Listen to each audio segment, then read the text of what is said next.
Fighting in a District 68. The first man in the ring for the Royal Rumble, because apparently you're taking on all comers. Dixon McMakin, how are you? Hey, great to be with you, Brian. Good morning, Baton Rouge. Anybody you're not fighting? Anybody you're not trying to start a scrap Brian, with? I got elected. People knew my slogan was bold, positive change. And I hear from my constituents every day, hey, our tax dollars aren't being used appropriately. We want more accountability. We want more efficiency. We want more effectiveness. Go down there. Don't be scared and do it. Mm-hmm. That's what I did. Hey, I tell you what, before we get into all that stuff you want to talk about, did you see the kids that had their horses in Walmart? They got arrested for that last week. You saw that a couple weeks ago? Yeah, okay. I did.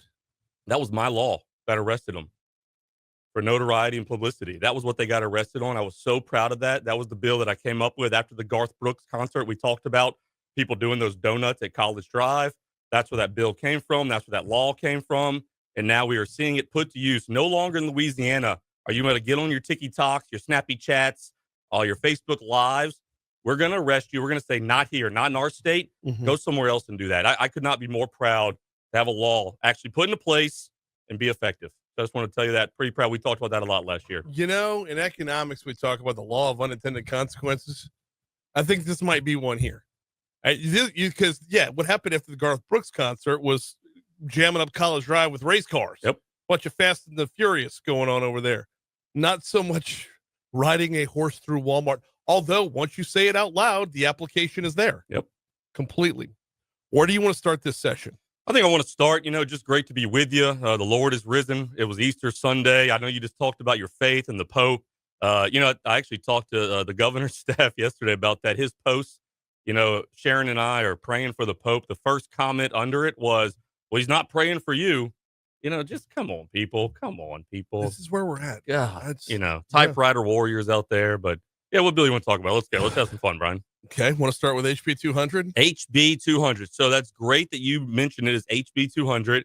That doesn't mean anything to me. Which bill is that? Sorry, we don't memorize bills by their numbers. I'm sorry. No, I mean it's a fiscal session, and yet somehow you've managed to get more than a dozen of them in there, close to. Yeah, so let's explain the rules to everybody. I'm getting kind of hit up with that. You get 5 regular bills. Okay, that's how this works in a fiscal session. 5 bills, whatever you want to talk about.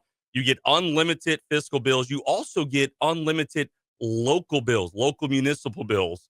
So most of my bills that you've seen that are filed are local municipal bills because they only talk about East Baton Rouge Parish. So for those out there want to learn about our process, 5, whatever you want to do, you know what? Unlimited fiscal and unlimited locals. You know what? I'm going to let you mention that in that particular phrasing. We're going to table HB 200 okay. for right now because HB 84, HB 86, and HB 87 are local. Right.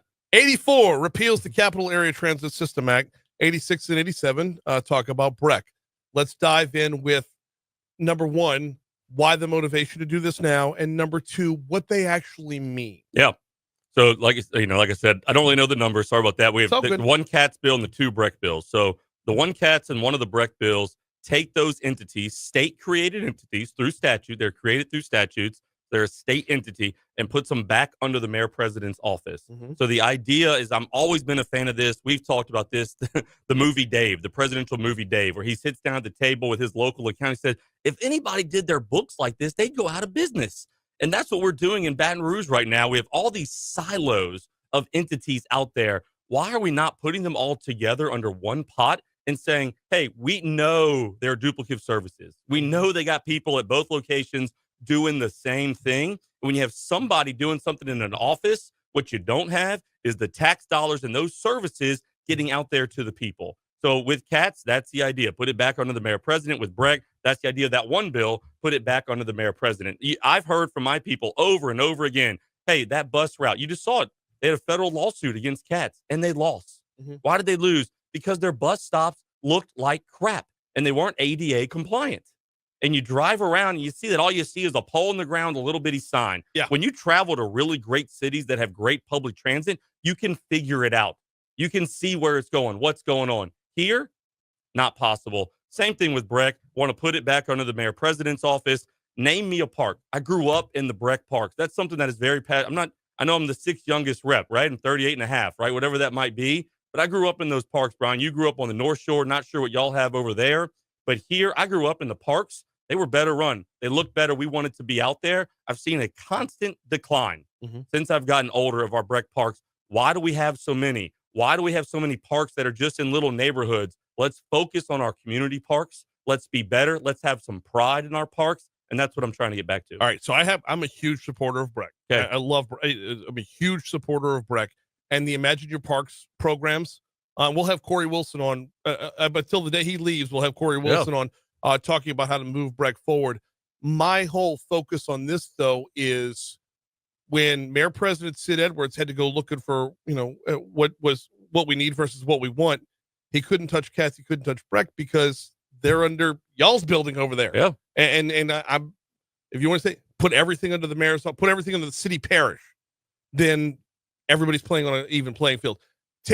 Not taking into account whether or not, because it's all, if your opinion is they're not up to standard or your opinion is they are above standard, either way, it's why doesn't Baton Rouge control Baton Rouge? That makes sense.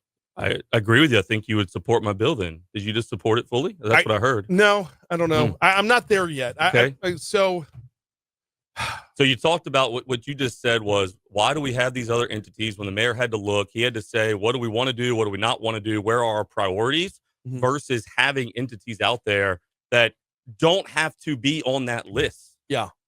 That's where the bill comes from. So what I want to make sure of is that the programs themselves are taken care of.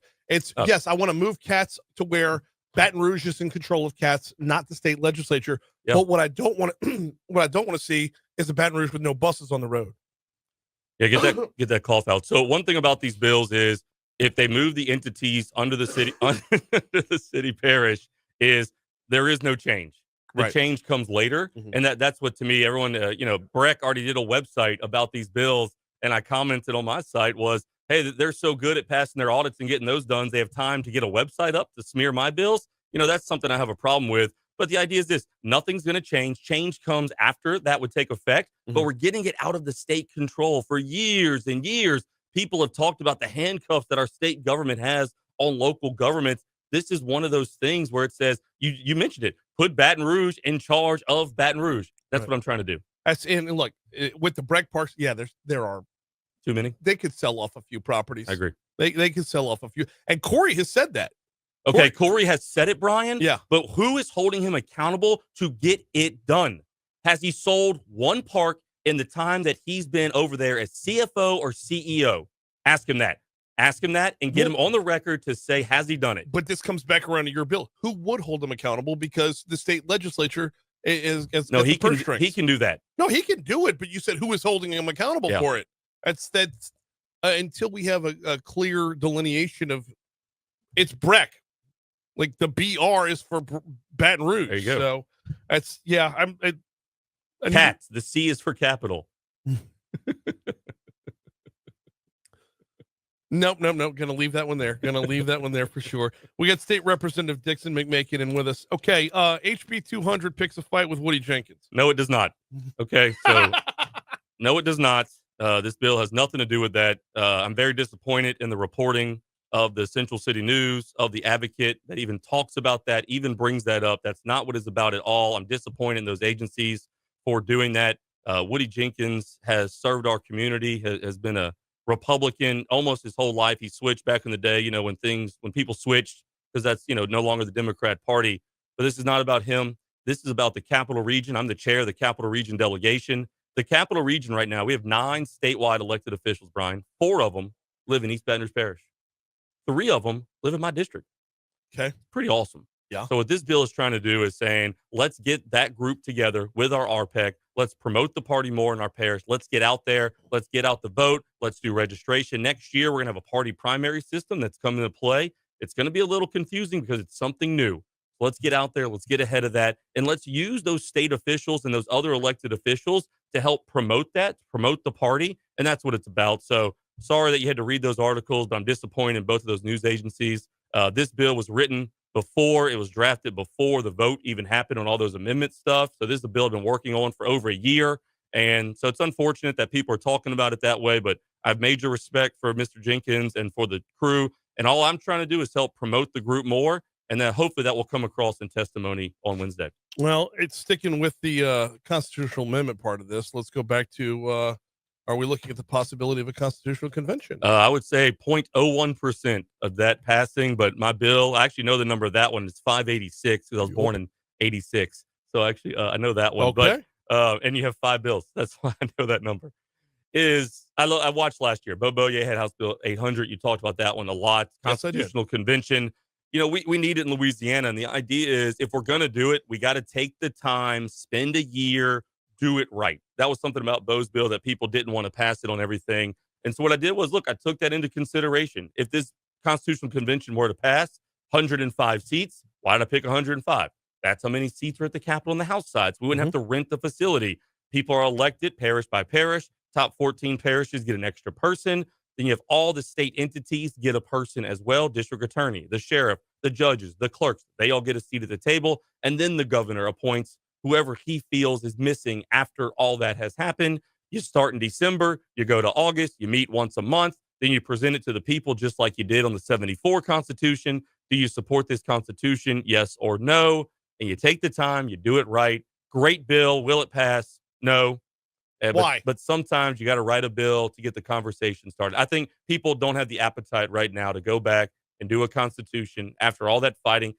The people, not me, Brian, not me. Start the Constitution Convention tomorrow. I'll be there. I'll serve as the chair. I'll take my time to do it, but others don't want to take that time and do it. So that's unfortunate, but I'm going to keep bringing this bill up every year.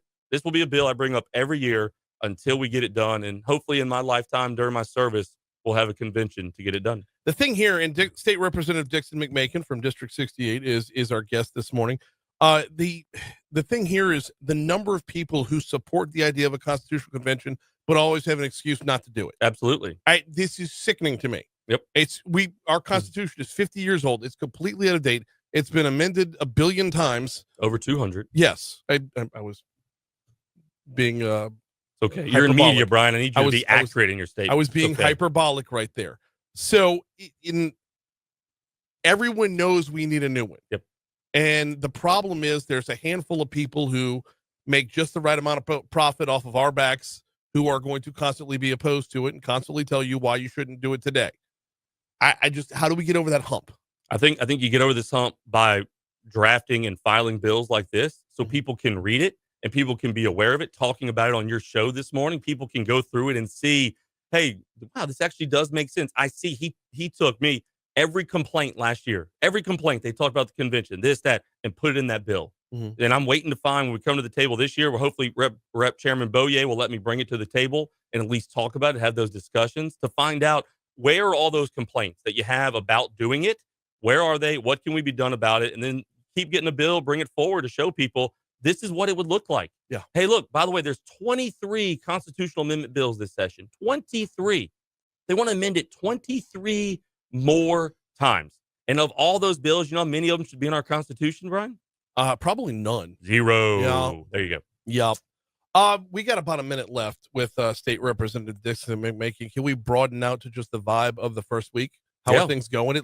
It feels like it's moving fast. Yeah, I would say, our freshman class, of course, this is now our 6th session, our second year, our 6th session. We had the organizational, 3 specials, and the regulars. That's 5 in year 1. Now we're on year 6. So we're back there. We came in kind of known as a group of game changers. We came in there and we wanted bold, positive change. And I think you're going to see that this session. It is a fiscal session, but we are leaning towards insurance, a lot of insurance bills that you're going to see that I think our group and the group above us are going to pass to get through there. And the people, that's been the main concern. Hey, we saw y'all fix crime. We saw y'all draw the maps. We saw y'all tackle some tax issues. And look, during the first of this year, we had a tragic accident in New Orleans. Then they hosted the Sugar Bowl, the Super Bowl. Then we had Mardi Gras. We were all pulling together. We were all holding the rope, going the same way. As a legislature, if we can continue to do that, I think we can see the growth and the positive change we're already seeing. Louisiana rankings are getting better. Let's keep it going. Let's keep moving forward. And, of course, let's keep eating great in District 68. He is State Representative Dixon McMakin. Let's put you on the calendar a couple weeks from now for an update. Thank you, sir. Always.